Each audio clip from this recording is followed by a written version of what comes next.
Assalamualaikum warahmatullahi wabarakatuh. Nama saya Heni Susilawati dengan NPM 121040174. Saya ingin mengevaluasi pengetahuan saya mengenai komputer.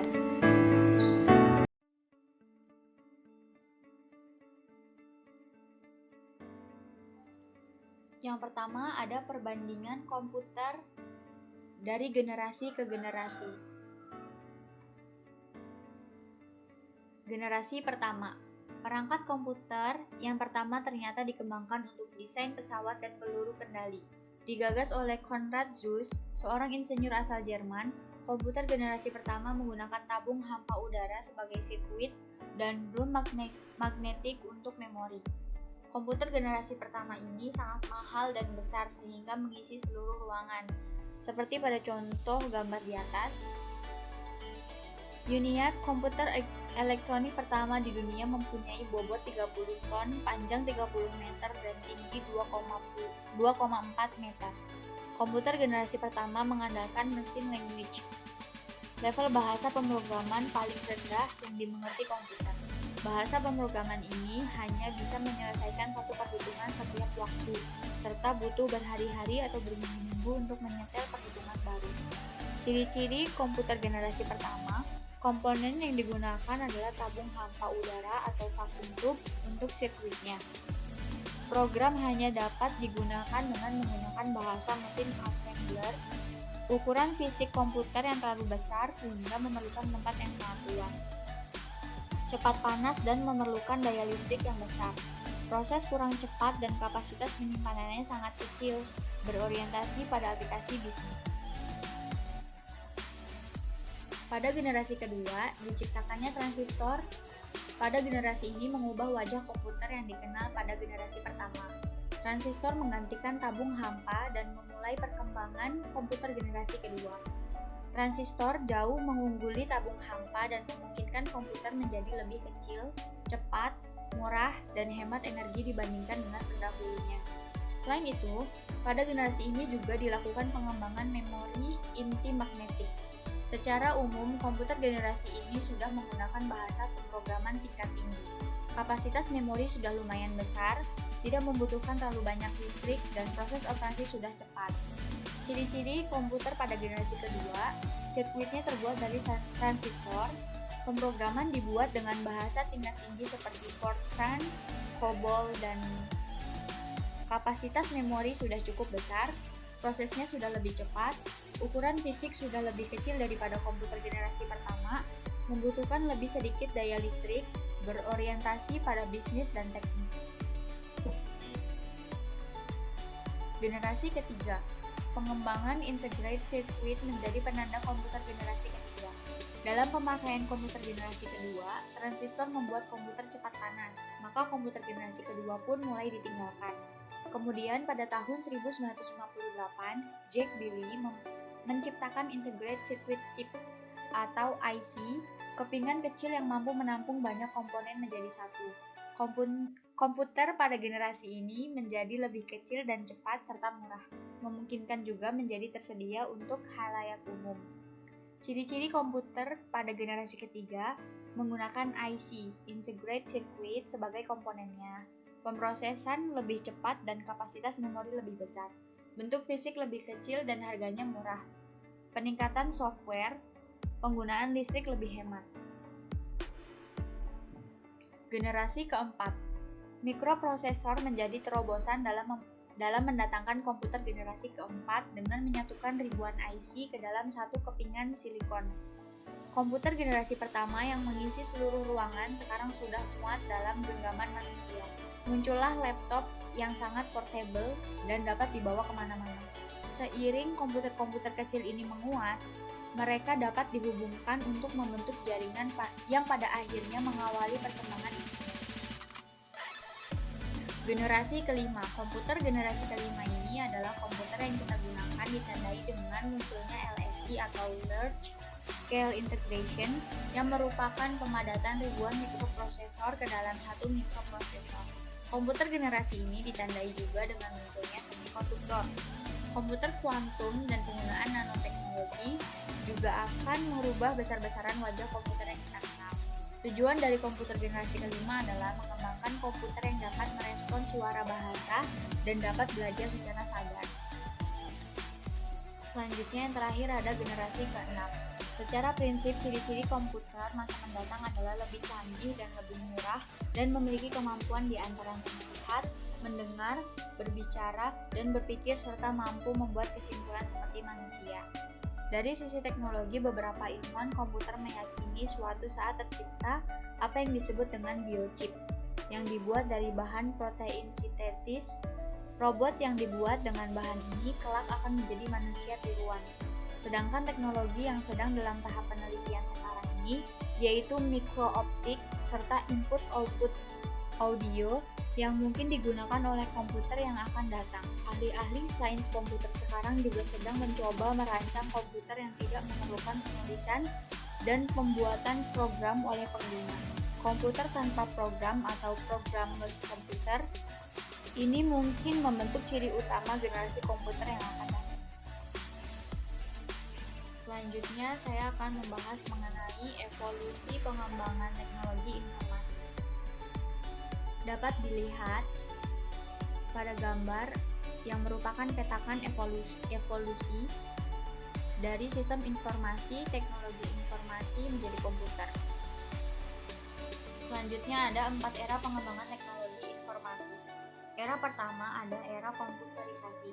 Periode ini dimulai sekitar tahun 1960-an ketika mini komputer dan mainframe diperkenalkan perusahaan seperti IBM ke dunia industri. Kemampuan menghitung yang sedemikian cepat menyebabkan banyak sekali perusahaan yang memanfaatkannya untuk keperluan pengolahan data. Pemakaian komputer di masa ini ditunjukkan untuk meningkatkan efisiensi karena terbukti untuk pekerjaan-pekerjaan tertentu, mempergunakan komputer jauh lebih efisien dari segi waktu maupun biaya dibandingkan dengan mempekerjakan berpuluh-puluh SDM untuk hal serupa. Pada era ini, belum terlihat suasana kompetisi yang sedemikian ketat. Jumlah perusahaan pun masih relatif sedikit. Selanjutnya ada era teknologi informasi. Kemajuan teknologi digital yang dipandu dengan telekomunikasi telah membawa komputer memasuki masa-masa revolusinya. Di awal tahun 1970-an, teknologi PC atau personal komputer mulai diperkenalkan sebagai alternatif pengganti mini komputer. Dengan seperangkat komputer yang dapat ditaruh di meja kerja atau desktop, seorang manajer atau teknisi dapat memperoleh data atau informasi yang telah diolah oleh komputer dengan kecepatan yang hampir sama dengan kecepatan mini komputer, bahkan mainframe. Kegunaan komputer di perusahaan tidak hanya untuk meningkatkan efisiensi, namun lebih jauh untuk mendukung terjadinya proses kerja yang lebih efektif. Tidak seperti pada era komputerisasi, di mana komputer hanya menjadi milik pribadi atau divisi IDP perusahaan. Di era kedua ini, setiap individu di organisasi dapat memanfaatkan kecanggihan komputer, seperti untuk mengolah database, spreadsheet, maupun data processing. Yang ketiga ada sistem informasi. Era sistem informasi. Sebuah era baru di dalam dunia usaha yang berorganisasi muncul sejalan dengan diperkenalkannya istilah teknologi informasi dan sistem informasi. Kedua istilah yang sering dipertukarkan penggunaannya ini pada intinya memiliki nuansa arti yang sama, yaitu bagaimana sebuah organisasi baik berorientasi profit maupun non-profit berusaha untuk menggunakan perangkat komputer, aplikasi, dan sarana telekomunikasi untuk meningkatkan kinerja secara signifikan. Ditinjau dari segi pengertiannya, sistem informasi dapat dianalogikan sebagai sebuah permintaan atau demand dari masyarakat industri di mana kebutuhan akan sarana pengolahan data dan komunikasi yang cepat dan murah. Selanjutnya ada era globalisasi informasi. Belum banyak buku yang secara eksplisit memasukkan era terakhir ini ke dalam sejarah evolusi teknologi informasi. Fenomena yang terlihat adalah bahwa sejak pertengahan tahun 1980-an, pengembangan di bidang teknologi informasi sedemikian pesatnya sehingga kalau digambarkan secara grafis, kemajuan yang terjadi terlihat secara eksponensial. Ketika sebuah seminar internasional mengenal internet diselenggarakan di San Francisco pada tahun 1996, para praktisi teknologi informasi yang dahulu bekerja sama dalam penelitian untuk memperkenalkan internet ke dunia industri maupun secara jujur mengaku bahwa mereka tidak pernah menduga pengembangan internet akan menjadi seperti ini. Ibaratnya ketika melihat bahwa yang ditanam adalah benih pohon ajaib yang tiba-tiba membelah diri menjadi pohon raksasa yang tinggi menjulang. Selanjutnya ada jenis komputer. Yang pertama ada PC atau personal komputer, didesain untuk digunakan oleh satu orang. PC pertama kali dikenal sebagai mikrokomputer karena komputer ini dibangun pada skala yang lebih kecil daripada sistem besar yang digunakan oleh kebanyakan bisnis. Yang kedua ada desktop. Desktop dimaksudkan untuk pemakaian di tempat yang permanen. Kebanyakan desktop menawarkan lebih banyak kekuatan, penyimpanan, dan fleksibilitas dengan biaya yang lebih murah daripada komputer portable. Selanjutnya ada laptop atau yang sering disebut juga dengan istilah notebook. Laptop adalah komputer portable yang mengintegrasi layar, keyboard, perangkat penunjuk atau trackball, prosesor, memori, dan hard drive dalam satu paket yang dioperasikan dengan baterai. Selanjutnya ada netbook. Netbook adalah komputer ultra portable yang lebih kecil dari laptop, harganya lebih murah dari sebagian besar laptop. Namun komponen internal netbook kurang kuat jika dibandingkan dengan laptop. Selanjutnya ada PDA atau Personal Digital Assistant. Adalah komputer yang terintegrasi yang lebih sering menggunakan flash memory daripada hard drive untuk penyimpanan data. Komputer ini biasanya tidak memiliki keyboard, tetapi mengandalkan teknologi layar sentuh untuk input pengguna. PDA biasanya lebih kecil dari sebuah novel standar, sangat ringan dengan daya tahan baterai yang wajar. Selanjutnya ada workstation. Tipe lain dari komputer adalah workstation, yaitu desktop yang memiliki prosesor yang lebih kuat, memori tambahan, dan peningkatan kemampuan untuk melakukan beberapa kelompok tugas, misalnya 3D grafis atau pengembangan game. Selanjutnya ada server, adalah komputer yang telah dioptimalkan untuk memberikan pelayanan kepada komputer lain melalui jaringan. Server biasanya memiliki prosesor yang kuat, banyak memori dan hard drive besar. Selanjutnya ada mainframe. Pada awal-awal ditemukannya komputer, mainframe adalah komputer yang sangat besar, yang bisa mengisi seluruh ruangan. Karena ukuran komputer telah berkurang sementara kekuatannya ditingkatkan, mainframe kini digunakan sebagai istilah terutama di perusahaan besar untuk menggambarkan mesin besar pengolahan jutaan transaksi setiap hari. Selanjutnya ada superkomputer. Jenis komputer ini biasanya berharga ratusan ribu atau bahkan jutaan dolar. Meskipun beberapa superkomputer adalah satu sistem komputer, sebagian besar terdiri dari beberapa komputer kinerja tinggi yang bekerja secara paralel sebagai sistem tunggal. Superkomputer paling terkenal adalah yang dibangun oleh Cray Supercomputers.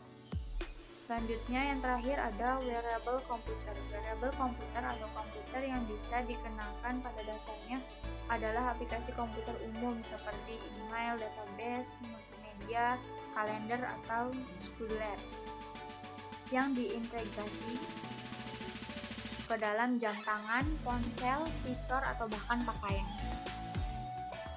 Selanjutnya ada ukuran komputer. Yang pertama ada mikrokomputer. Merupakan jenis komputer yang menggunakan sistem mikroprosesor sebagai unit proses data utamanya atau bagian CPU-nya. Jenis komputer yang termasuk ke dalam mikrokomputer antara lain komputer desktop, laptop, netbook, ultrabook, konsol game, smartphone, tablet, dan masih banyak lagi. Yang kedua ada mini komputer. Merupakan jenis komputer yang memiliki kemampuan yang lebih besar dibandingkan mikrokomputer. Terkadang istilah mini komputer kadang disebut juga dengan min-grade komputer atau juga disebut min-grade system. Yang ketiga ada mainframe komputer. Merupakan komputer yang cukup canggih. Komputer ini mampu memberikan proses dan juga penyimpanan data yang cukup cepat. Pada umumnya, mainframe komputer selalu disimpan pada kamar yang memiliki AC. Selain itu, ukurannya pun terbilang besar. Mungkin tingginya hampir setara dengan kulkas 2 pintu. Dari sisi harga, komputer ini juga sangat mahal dan juga menyedot daya listrik yang sangat cukup besar. Yang keempat ada superkomputer. Jenis komputer yang paling kuat dan juga komputer paling canggih. Komputer ini mampu melakukan triliunan perintah dalam setiap detiknya. Perintah tersebut dihitung dalam floating point operations per second atau disingkat FLOPS. Berbeda dengan komputer biasa seperti PC yang mampu melakukan jutaan perintah dalam setiap detik. Dan yang terakhir ada komponen utama komputer. Yang pertama ada hardware. Hardware adalah komponen yang dapat dilihat dan diraba. Komponen ini membentuk suatu kesatuan sehingga dapat digunakan dalam sistem komputer. Contohnya seperti keyboard, mouse, CPU, printer. Selanjutnya ada software. Software atau juga dikenal dengan perangkat lunak merupakan salah satu program yang berisi perintah agar dapat dimengerti oleh komputer. Operasional software harus dibarengi dengan hardware. Dengan adanya software, pengguna dapat mengetik, menghitung, menggambar, mengeluarkan suara, dan lain sebagainya. Contoh software itu seperti pengolah kata, misalnya Microsoft Word, WordPerfect, OpenOffice, dan sebagainya. Pengolah angka atau data tabel seperti spreadsheet, misalnya Excel, Lotus 123, SuperCalc, dan sebagainya. Pengolahan database seperti Microsoft Access, Foxpro, membuat slide presentasi seperti PPT, pengolah gambar seperti Adobe Photoshop, dan masih banyak lagi. Selanjutnya ada data. Data adalah kumpulan informasi yang telah diubah supaya bisa dioperasikan dengan komputer. Biasanya informasi tersebut dikonversikan dalam kode biner atau binary sebelum menjadi data yang siap diolah. Dunia komputer juga mengenal istilah raw data, artinya data dalam format digital paling dasar. Dan yang terakhir ada user.